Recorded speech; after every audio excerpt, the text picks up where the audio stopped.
வாழ்வை அளிக்கும் வல்லவா, தாழ்ந்த என் உள்ளமே,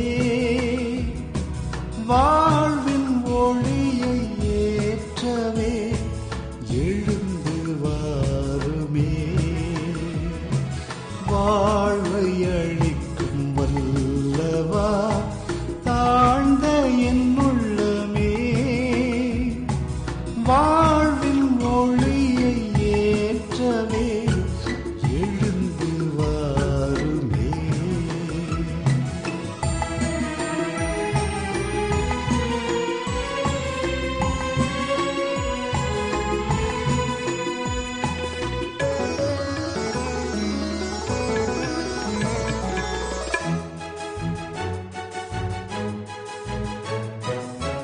ஏனோ இந்த பாசமே ஏழை என்னிடமே,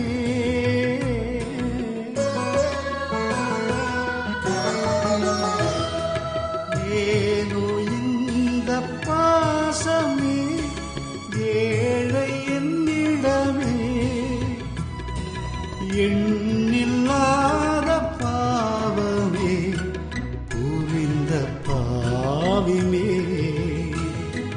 வாழ்வை அளிக்கும் வல்லவா, ஆழ்ந்த என் உள்ளமே,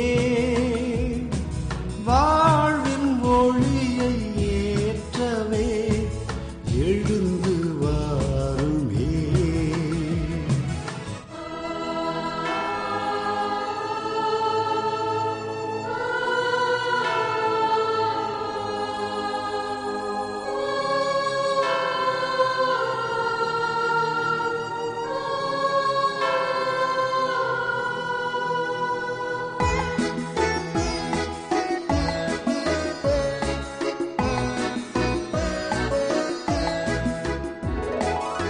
உலகம் யாவும் வெறுமையே உனை நான் பெறும்போது,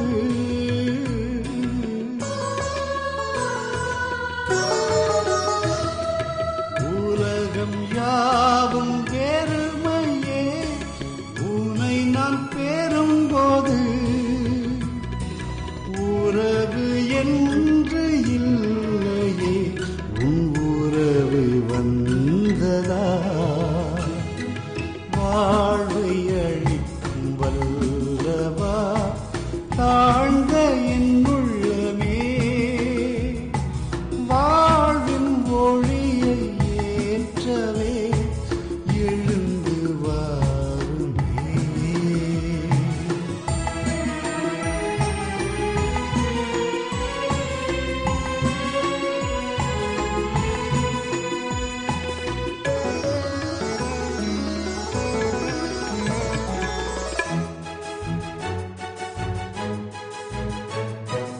எந்த மன்னன் உன்னை போல் பொங்கும் அன்பினால்,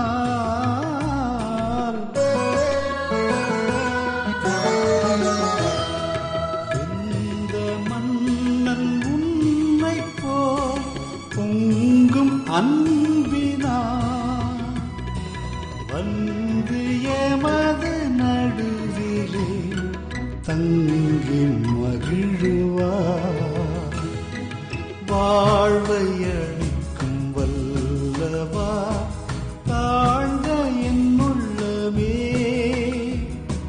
வாழ்வின் ஒளியை ஏற்றவே எழுந்து வாருமே. வாழ்வை அளிக்கும் வல்லவா, தாழ்ந்த என் உள்ளமே, வாழ்வின் ஒளியை ஏற்றவே எழுந்து வாருமே. தவக்காலம் 5ஆம் ஞாயிறு. தொடக்க ஜெபம். இரக்கமுள்ள தந்தையே, தவக்காலத்தின் இறுதிக்கு வந்துள்ளோம். இவ்வுலகின் மேல் கொண்ட அன்பால் உம் திருமகனையே சாவுக்கு கையெழுக்க திருவுளம் கொண்ட அன்பில் நாங்கள் தைரியமாக நடக்க உதவி அருளும்.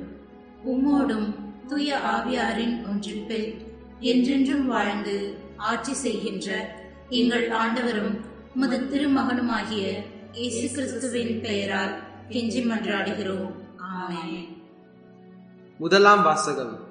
யூதர்களின் வனாந்திர வாழ்க்கையில் அவர்களோடு ஒன்றிணைந்திருந்த கடவுளின் சார்பாக இறைவாக்கினர் எசேக்கியேல் பேசுகிறார்.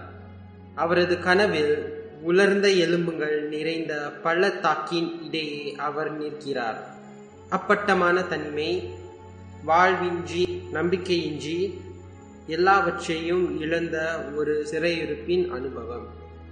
ஆயினும் அந்த மங்கலான காட்சியிலும் பிரகாசமான எதிர்நோக்கு, வாழ்வின் கடவுள் தன் மக்களை சாவினின்று எழுப்புவார் என்று இறைவாக்குரைக்கிறார்.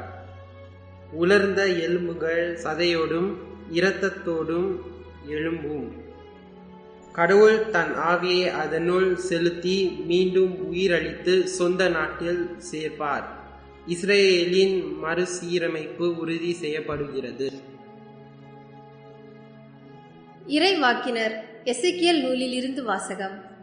அதிகாரம் 37, 12 முதல் 14 வரையுள்ள இறை வார்த்தைகள். தலைவராகிய ஆண்டவர் கூறுவது இதுவே: என் மக்களே, இதோ நான் உங்கள் கல்லறைகளை திறக்கப் போகிறேன். உங்களை உங்கள் கல்லறைகளினின்று மேலே கொண்டு வருவேன். உங்களுக்கு இஸ்ரேல் நாட்டை திரும்ப கொடுப்பேன். அப்போது என் மக்களே, நான் உங்கள் கல்லறைகளை திறந்து உங்களை அவற்றிலிருந்து வெளிக்கொணர்கையில் நானே ஆண்டவர் என்பதை அறிந்து கொள்வீர்கள். என் ஆவியை உங்கள் மீது பொழிவேன், நீங்களும் உயிர் பெறுவீர்கள். நானும் உங்களை உங்கள் சொந்த நாட்டில் குடியமர்த்துவேன். ஆண்டவராகிய நான் உரைத்தேன், நானே இதை செய்தேன் என அப்போது அறிந்து கொள்வீர்கள் என்கிறார் தலைவராகிய ஆண்டவர். இது ஆண்டவர் வழங்கும் அருள்வாக்கு. இறைவா, உமக்கு நன்றி.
இரண்டாம் வாசகம்.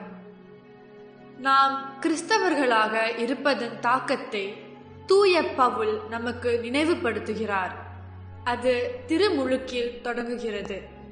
இப்போது ஒரே கிறிஸ்துவின் உடலோடு திருமுழுக்காகியுள்ளோம். கிறிஸ்துவின் ஆவி நம்முள் உள்ளது. நம்மை சுற்றியுள்ள சாவுக்கு ஏதுவாகிய மற்றும் உலக தேவைகளாகிய பணம், பதவி, அதிகாரம், அந்தஸ்து, இன்பம், உடைமை ஆகியவற்றை விட்டு மாறி ஆன்மீக விஷயங்களுக்கு திரும்பி கடவுளின் சீடர்களாக நம் சொல்லாலும் செயலாலும் உலகெங்கும் சென்று நற்செய்தியை பறைசாற்ற வேண்டிய அவசியத்தை தூய பவுல் எடுத்துரைக்கிறார். நாம் எதற்காக வாழ்கிறோம்? முடிவு உங்கள் கையில். கிறிஸ்து சிலுவை வழியாக சாவை வென்றார். சாவே, உன் கொடுக்கு எங்கே? சாவே, உன் வெற்றி எங்கே என தூய பவுல் கேள்வி எழுப்புகிறார்.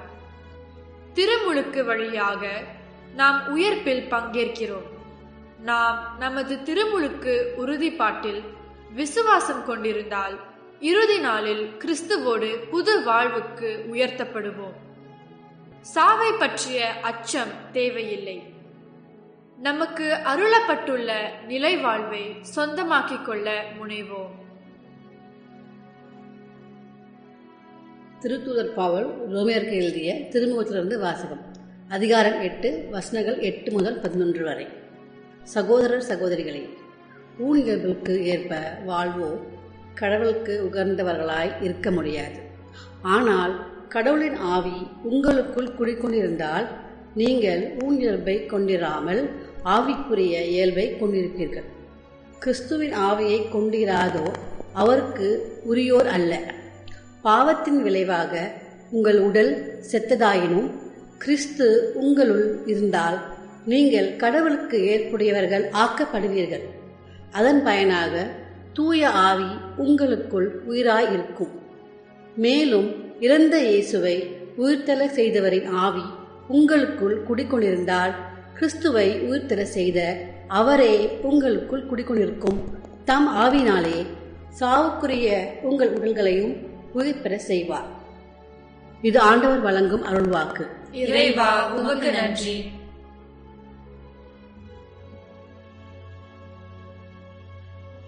நற்செய்தி வாசகம். உயிர்த்தெழுதல் நானே என்ற இயேசு இறந்து அடக்கம் செய்யப்பட்ட லாசரை உயிர்ப்பித்தார். தனது பாடுகளுக்கும் சிலுவை சாவுக்கும் முன்னர் இதுவே இயேசு செய்த இறுதி அருள் அடையாளம். லாசரை உயிர்ப்பித்ததன் வழியாக தன் சொந்த சாவையும் உயிர்ப்பையும் பற்றி நமக்கு எடுத்துரைக்கிறார். இறந்த தன் நண்பனுக்காக அனுதாபப்பட்டு கண்ணீர் சிந்திய இயேசு கல்லறையை விட்டு உயிரோடு வெளியே வரும்படி கட்டளையிடுகிறார். கடவுளின் மகனுக்குரிய நெருக்கத்தோடு தந்தையை நோக்கி செபிக்கிறார். இயேசுவின் இச்செயல்கள் மாறுபட்ட வரவேற்பை தருகின்றன. தான் யாரென இயேசு சொல்லாலும் செயலாலும் என்பித்தாலும் அவரை சரியாக புரிந்து கொண்டோ சற்றே புரிந்து கொண்டோ புரிந்து கொள்ளாதோ தவறாக புரிந்து கொண்டோ மக்களிடையே இருந்தனர். லாசரை உயிர்ப்பித்த இயேசுவை விசுவசித்தோரும் விசுவசியாதோரும் சந்தேகப்பட்டோரும் உண்டு. இயேசு சாவிலிருந்து சிலரை மீட்டாலும் உயிரை மாய்த்து கொள்ளும் சிலரும் நம்மிடையே உள்ளனர். அற்புதங்களை காண்பவராக மட்டுமின்றி அவரே மெய்யான கடவுள், மெய்யான மனிதன் என ஏற்றுக்கொள்ள வேண்டும். இந்த மறையுண்மையின் சிறு பகுதியையே இன்றைய நற்செய்தி எடுத்துக்காட்டுகிறது.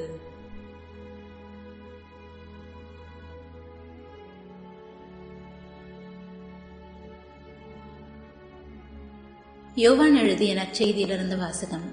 அதிகாரம் 11, இறைத்திரு வசனங்கள் 1 முதல் 45 வரை. காலத்தில் பெத்தானியாவில் வாழ்ந்து வந்த லாசர் என்னும் ஒருவர் நோயுற்றிருந்தார். அவ்வூரில்தான் மரியாவும் அவருடைய சகோதரியான மார்த்தாவும் வாழ்ந்து வந்தனர். இந்த மரியாதான் ஆண்டவர் மேல் நறுமண தைலம் பூசி தமது கூந்தலால் அவரின் காலடிகளை துடைத்தவர். நோயுற்றிருந்த லாசர் இவருடைய சகோதரர். லாசரின் சகோதரிகள் இயேசுவிடம் ஆள் அனுப்பி, ஆண்டவரே, உன் நண்பன் நோயுற்றிருக்கிறான் என்று தெரிவித்தார்கள். அவர் இதை கேட்டு, இந்நோய் சாவில் போய் முடியாது, கடவுளின் மாட்சி விளங்கவே இவன் நோயுற்றான், இதனால் மானிட மகனும் மாட்சி பெறுவார் என்றார். மார்த்தாவிடமும் அவருடைய சகோதரியான மரியாவிடமும் லாசரிடமும் இயேசு அன்பு கொண்டிருந்தார்.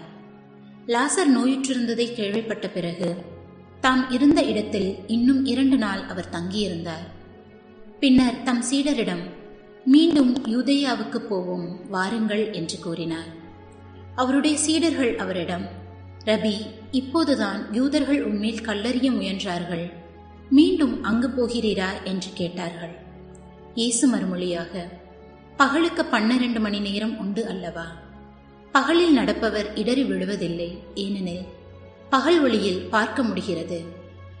ஆனால் இரவில் நடப்பவர் இடறி விழுவார், ஏனெனில் அப்போது ஒளி இல்லை என்றார். இவ்வாறு கூறிய பின், நம் நண்பன் லாசர் தூங்குகிறான், நான் அவனை எழுப்புவதற்காக போகிறேன் என்றார். அவருடைய சீடர் அவரிடம், ஆண்டவரே, அவர் தூங்கினால் நலமடைவார் என்றனர். இயேசு அவருடைய சாவை குறிப்பிட்டே இவ்வாறு சொன்னார். வெறும் தூக்கத்தையே அவர் குறிப்பிட்டதாக அவர்கள் நினைத்தார்கள். அப்போது இயேசு அவர்களிடம், லாசர் இறந்துவிட்டான் என்று வெளிப்படையாக சொல்லிவிட்டு, நான் அங்கு இல்லாமல் போனது பற்றி உங்கள் பொருட்டு மகிழ்கிறேன், ஏனெனில் நீங்கள் என்னை நம்புவதற்கு இது ஒரு வாய்ப்பாகிறது. அவனிடம் போவோம், வாருங்கள் என்றார். திதும் என்னும் தோமா தம் உடன் சீடரிடம், நாமும் செல்வோம், அவரோடு இறப்போம் என்றார். இயேசு அங்கு வந்தபோது லாசரை கல்லறையில் வைத்து ஏற்கனவே 4 நாள் ஆகியிருந்தது. பெத்தானியா எருசலேமுக்கு அருகில் ஏறக்குறைய 3 கிலோமீட்டர் தொலைவில் இருந்தது. சகோதரர் இறந்ததால் மார்த்தா, மரியா இவர்களுக்கு ஆறுதல் சொல்ல பலர் அங்கே வந்திருந்தனர். இயேசு வந்து கொண்டிருக்கிறார் என்று கேள்விப்பட்டதும் மார்த்தா அவரை எதிர்கொண்டு சென்றார். மரியா வீட்டில் இருந்து விட்டார். மார்த்தா இயேசுவை நோக்கி, ஆண்டவரே, நீர் இங்கே இருந்திருந்தால் என் சகோதரன் இறந்திருக்க மாட்டான். இப்போது கூட நீர் கடவுளிடம் கேட்பதையெல்லாம் அவர் உமக்கு கொடுப்பார் என்பது எனக்கு தெரியும் என்றார். இயேசு அவரிடம், உன் சகோதரன் உயிர் தெழுவான் என்றார்.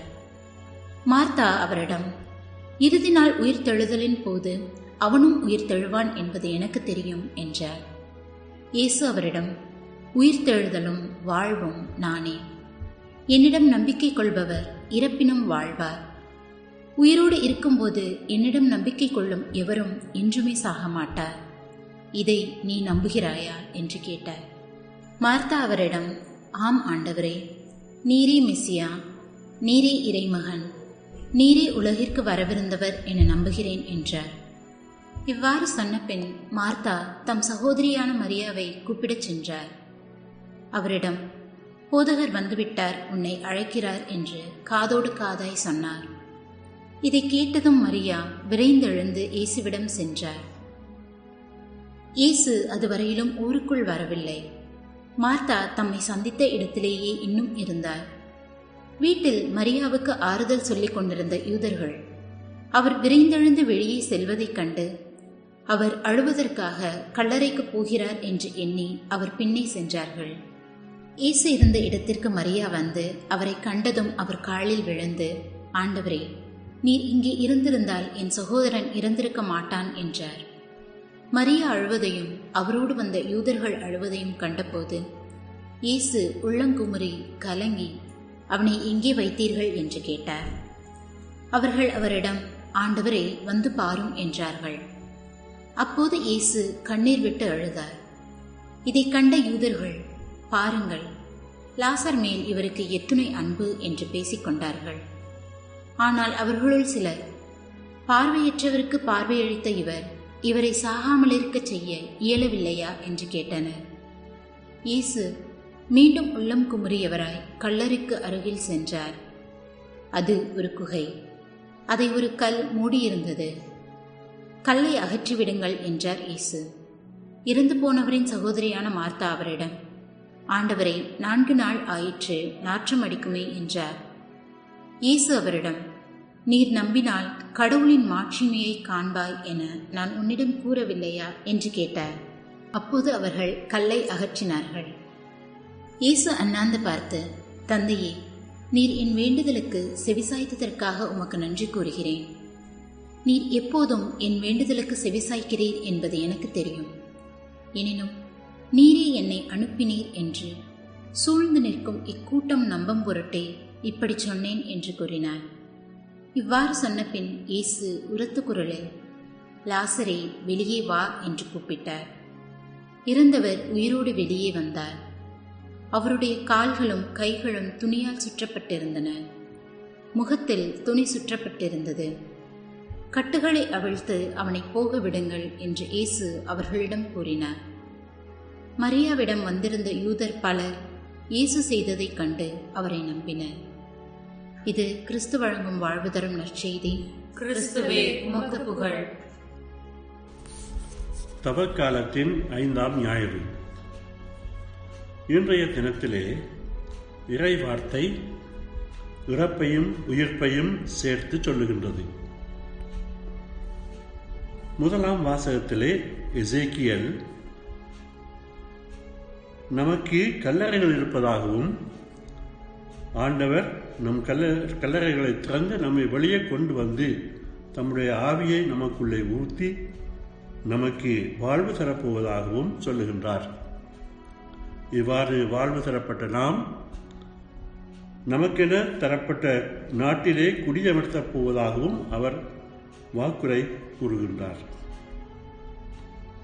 இன்றைய 2வது வாசகம், ஊன் இயல்புக்கு ஏற்ற வாழாமல் கடவுளுக்கு உகந்தவர்களாக உயர்த்தள வேண்டும். அது கடவுளின் ஆவியால் மட்டுமே இயலுமானது என்பதை ரோமருக்கு எழுதிய திருமுகத்தில் பவுல் குறிப்பிடுகின்றார். இன்றைய நற்செய்தி வாசகம் லாசர் இறந்து அடக்கம் செய்யப்பட்டதையும் இயேசு 2-3 நாட்கள் கழிந்து வந்து அவரை மீண்டும் உயிர்ப்பித்ததையும் நமக்கு விரிவாக சொல்லுகின்றது.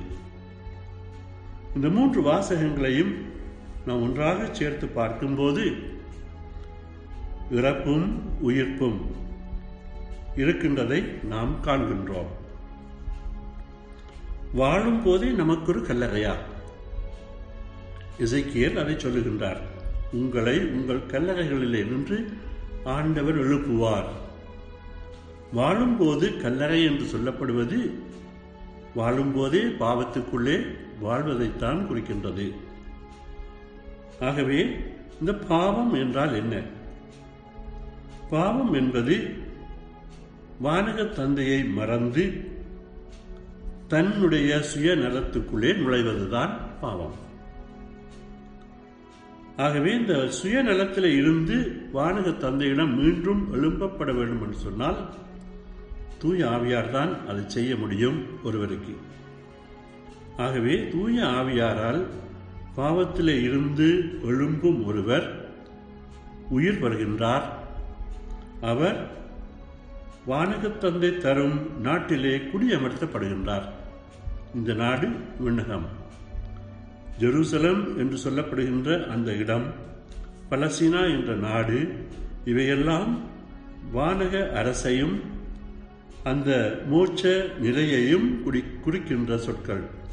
ஆகையினால் பாவத்திலிருந்து விடுவிக்கப்படும் ஒருவர் வானக தந்தையோடு வானகத்திலே வாழும் உரிமையை பெறுகின்றார். தூயாவியார் அதற்கு வழி செய்கின்றார் என்பதை எசேக்கியேல் சொல்லுகின்றார்.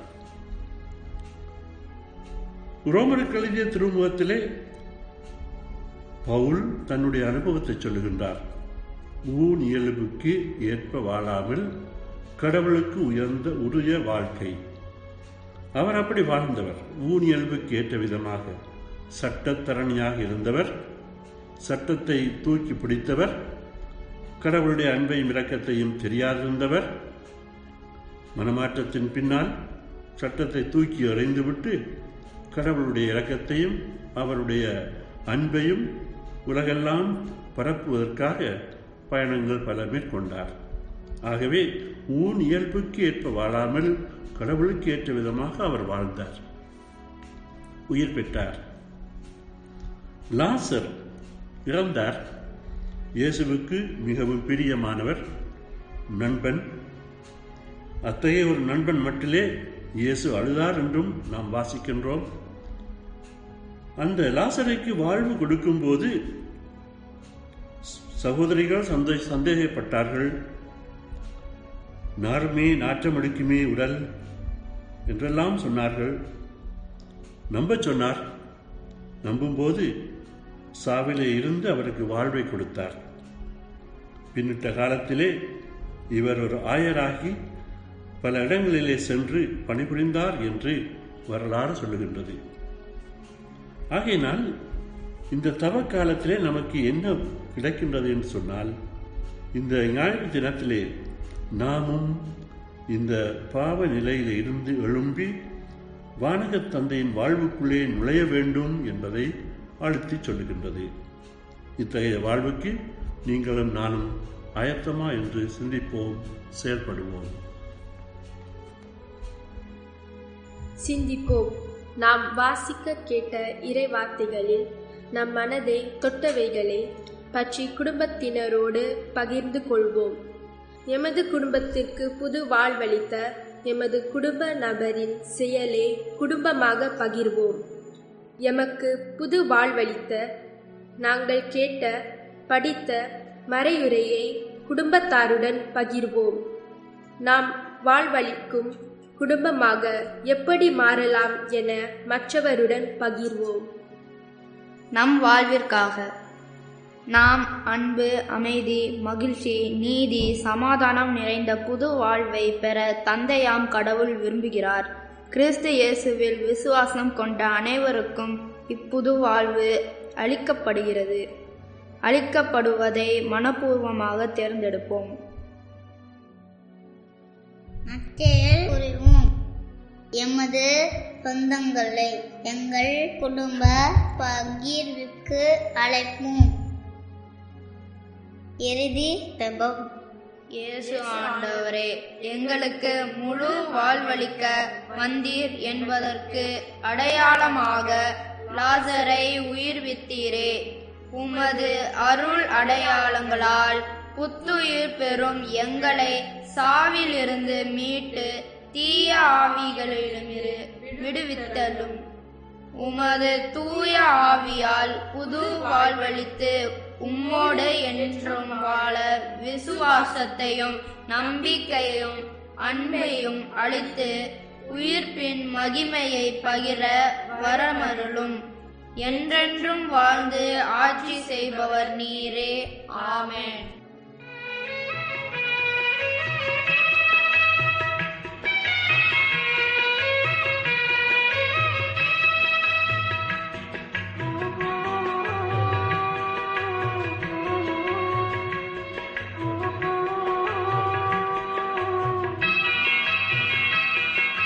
முடிவில்லாத வாழ்வை தேடி வருகின்றேன் இறைவா,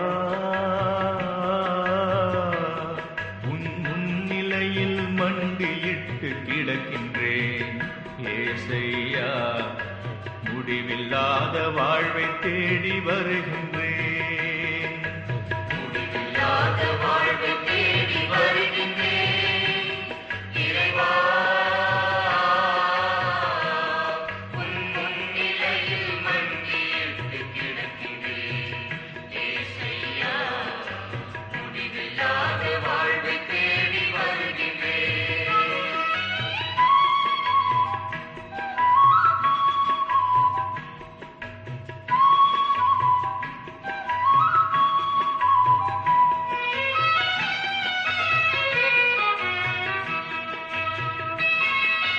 நானே உயிர் தரும் ஊற்று என்ற வார்த்தையின் பொருள் என்னவோ?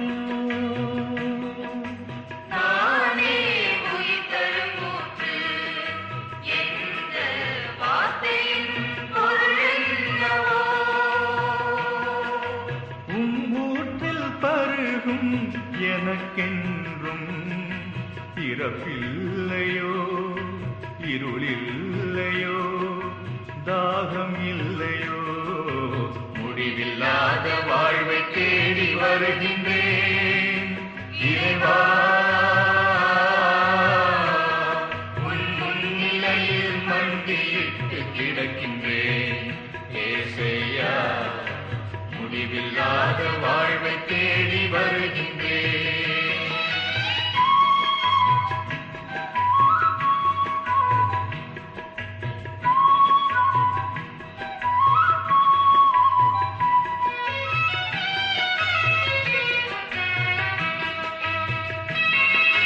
நானே உயிர் தரும் உணவு என்ற வார்த்தையின் பொருள் என்னவோ? நானே உயிர் தரும் உணவு என்ற வார்த்தையின் பொருள் என்னவோ? உங்குடலை உண்ணும் எனக்கென்றும் பசியில்லையோ, துயரில்லையோ, துன்பமில்லையோ, முடிவில்லாத வாழ்வை தேடி வருகின்றேன். இறைவா, உன் முன்னிலையில் மண்டியிட்டு கிடக்கின்றேன்.